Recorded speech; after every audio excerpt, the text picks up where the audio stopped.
Hello tout le monde, j'espère que vous allez bien, je suis super contente de vous retrouver aujourd'hui pour une vidéo spéciale mannequinat. Nous allons aborder ensemble la question quels sont les critères pour devenir mannequin. Par critères, j'entends bien sûr les critères physiques comme la taille, l'âge ou les mensurations. J'entends également des critères beaucoup plus personnels comme des qualités à avoir ou à développer pour devenir mannequin. Juste avant de commencer, je vous invite à me retrouver sur Instagram où je suis plus présente au quotidien et vous trouverez toutes les photos de mes shootings. Pour faire du mannequinat son métier, je vais pas vous mentir, il faut bien sûr posséder des qualités et des critères définis par ce métier. Le mannequinat est un métier basé sur l'apparence, donc il est tant exigeant sur le plan physique que sur le plan personnel au niveau de ses qualités. Je vais commencer tout d'abord avec les critères physiques. 1.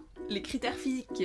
Côté physique, les critères de beauté sont différents d'une personne à une autre, d'un pays à un autre et également d'un âge à un autre. Donc c'est vraiment une question très subjective. Les agences de mannequins vont donc définir les critères qu'elles jugent nécessaires pour rentrer dans leurs agences. Elles vont chasser et intégrer des profils qui répondent à ces critères. Je vais vous énoncer 5 critères physiques. Le premier critère est l'âge. Pour rentrer dans certaines agences, il y a une limite d'âge à respecter. Certaines agences de mannequins limitent l'âge d'entrée à 19 ans, donc c'est plutôt très jeune. Certaines autres agences n'ont pas de critères particuliers au niveau de l'âge. Pour les agences dites high fashion, les bookers préfèrent intégrer des profils plus jeunes pour pouvoir les former parce qu'elles ont généralement des corps plus filiformes. Pour les agences plus commerciales, on est vers la publicité, l'âge n'est pas forcément un critère rédhibitoire puisqu'elles peuvent avoir des demandes de leurs clients sur différents types de mannequins qui peuvent aller jusqu'au mannequin senior. Donc selon le type d'agence que vous visez, l'âge peut être un critère ou non rédhibitoire. Deuxième critère, la taille. La taille est un élément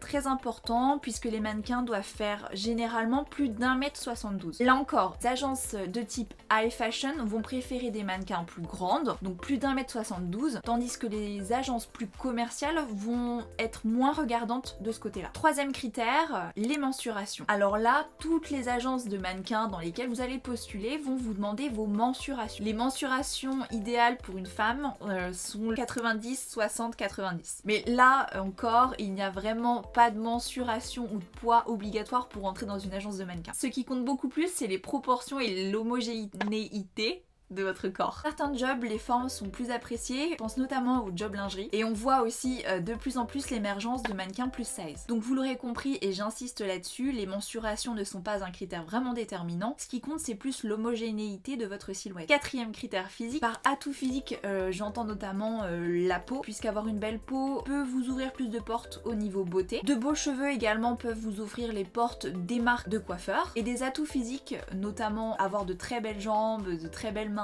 une très belle bouche, peuvent également être de vrais avantages. Puisqu'il existe beaucoup de mannequins qui sont des mannequins détail, elles sont spécialisées justement par leur atout physique et ces jobs sont réservés à ces mannequins là puisqu'elles ont un atout physique par rapport aux autres mannequins. Avoir des tatouages également aujourd'hui.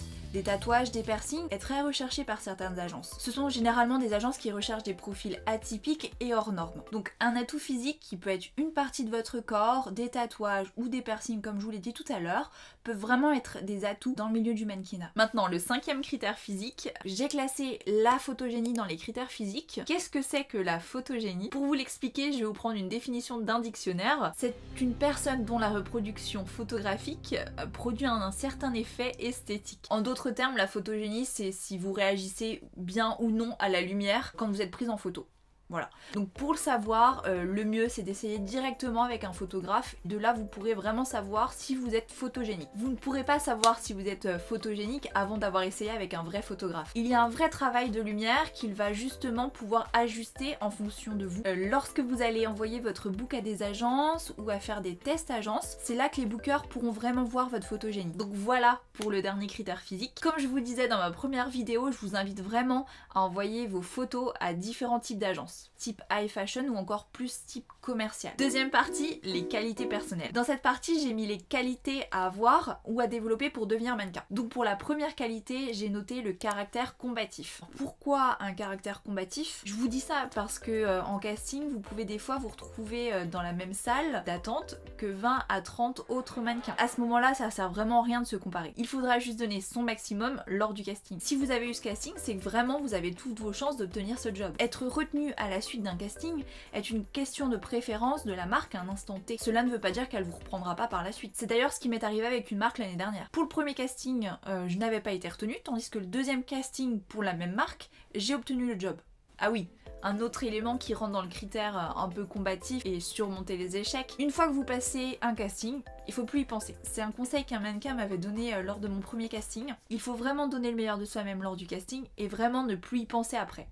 Vous allez voir, dans le mannequinat, il y a beaucoup d'échecs. Quand vous allez passer des castings, vous n'allez pas forcément être retenu à tous les castings. Donc là, le caractère combatif entre en jeu. Il faut vraiment pas vous miner parce que vous n'avez pas eu un casting. Vous n'avez pas eu ce casting, mais vous en aurez d'autres. Donc ce que je voulais vous dire, c'est vraiment de ne pas se comparer aux autres mannequins, de donner son maximum lors du casting, mais aussi de ne pas avoir peur des échecs. Vous allez passer beaucoup plus de castings que vous n'allez avoir de contrats. Ça, c'est vraiment une chose qu'il faut que vous ayez en tête lorsque vous commencez dans le mannequinat. En second point, j'ai mis la rigueur dans votre hygiène de vie. Prendre soin de soi dans le mannequinat est très important puisque c'est vous-même qui va vous permettre d'obtenir des contrats. Pour avoir une belle peau et garder une forme physique, il faut forcément avoir une rigueur dans son hygiène de vie. Troisième point important côté qualité, il faut savoir supporter les critiques. Et oui, le mannequinat est un milieu assez cash. Ce qu'il faut faire dans le mannequinat mais qui n'est vraiment pas facile, j'ai eu du mal à le faire au début, c'est de dissocier son soi professionnel de son soi personnel.